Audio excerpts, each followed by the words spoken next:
जटाभुजङ्गपिङ्गलः स्फुरत्फणामणिप्रभा कदम्बकुङ्कुमद्रव प्रलिप्तदिग्धधुर्मुखे। हिंदू आद्यदेवता भगवान शिवशंकराचे दर्शन घेण्यासाठी मी गुजरातमधील नागेश्वर ज्योतिर्लिंग येथे जाताना माझ्या मनात शिवतांडवमधील वरेल ओली सारखे येत होत्या.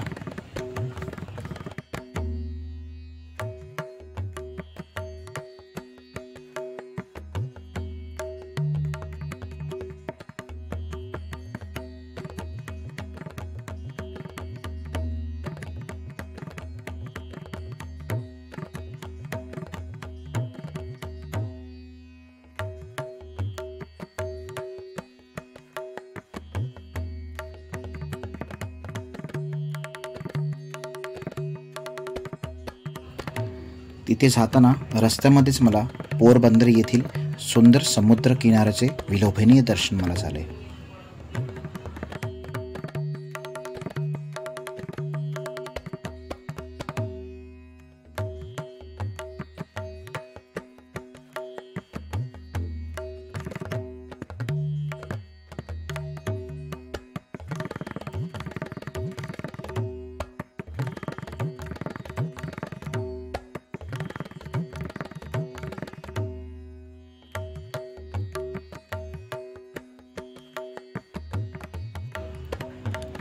मंदिराच्या सुरुवातीलाच भगवान पशुपतीनाथ श्री शिवशंकरांची 25 मीटर असलेली भव्य दिव्य मूर्ती भक्तांना दर्शन देण्यासाठी बसलेली आहे.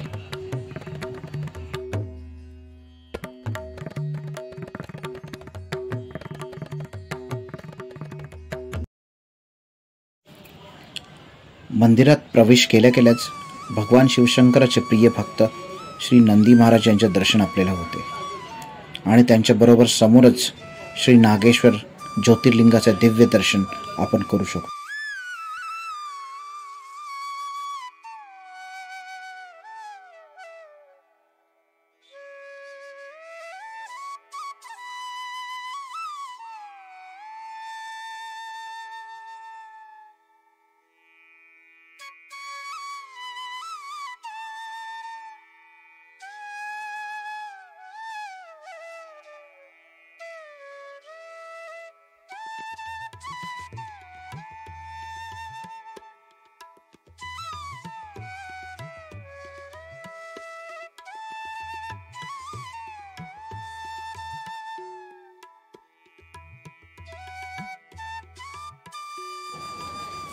मंदिर हे आतून खूपच विस्तीर्ण आहे.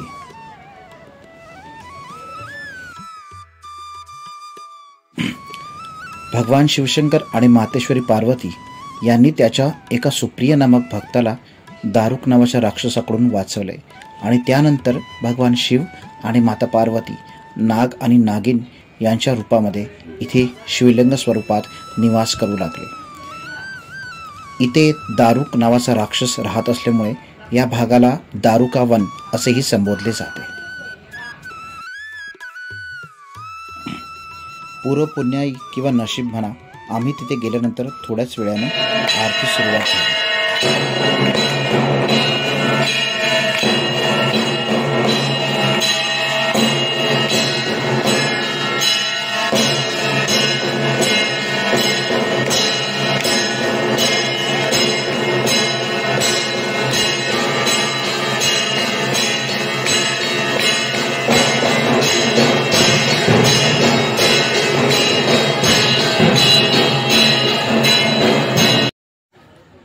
आरतीचे सूर ऐकताना डोळे आपोआप बंद झाले आणि शंखनाद, शिंगवाद्य आणि डमरूच्या केवळ आवाजाने मनातील सर्व नकारात्मक भावना नष्ट झाल्या. हृदयातून फक्त एकच श्लोक ऐकू येत होता. कैलास राणा शिवचंद्रमौळी, फणींद्रनाथा भ्रुकुटी झळाली, कारुण्य सिंधू भवदुःखहारी, तुझवीन शंभो मज कोण तारी.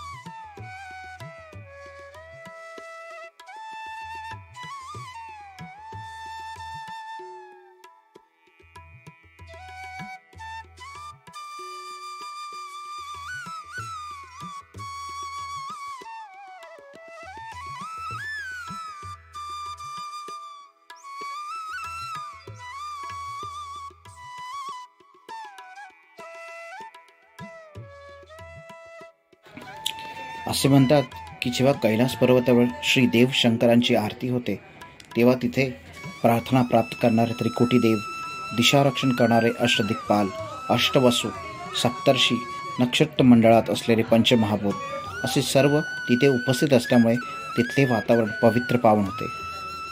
आज मी नागेश्वर ज्योतिर्लिंग येथे अशाच वातावरणाचा एक छोटासा अनुभव घेतला.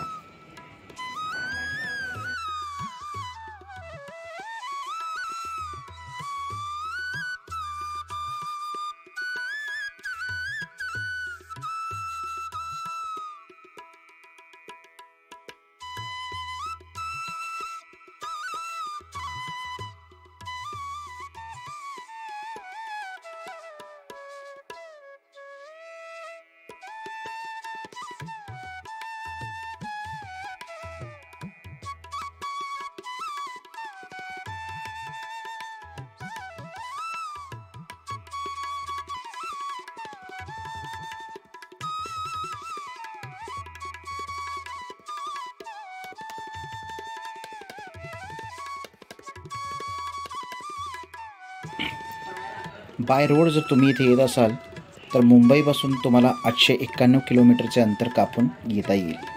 बाय ट्रेन जर तुम्हाला इथे यायची असेल तर इथे येण्यासाठी मुंबईहून तुम्हाला द्वारकाला येणारी ट्रेनमध्ये बसून इथे यावं लागेल.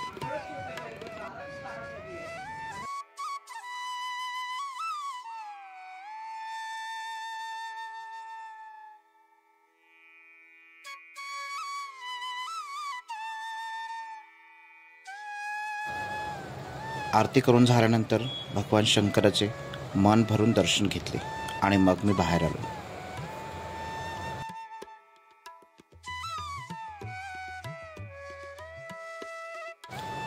भगवान शंकरांची मूर्ती लांबून पण खूप सुंदर दिसत होती.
मूर्ती जवळून पाहिल्यास असे वाटते की साक्षात शिवशंकरच आपल्यासमोर बसले आहेत.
मंदिराबाहेरच गोमाता दर्शन देखील झाले.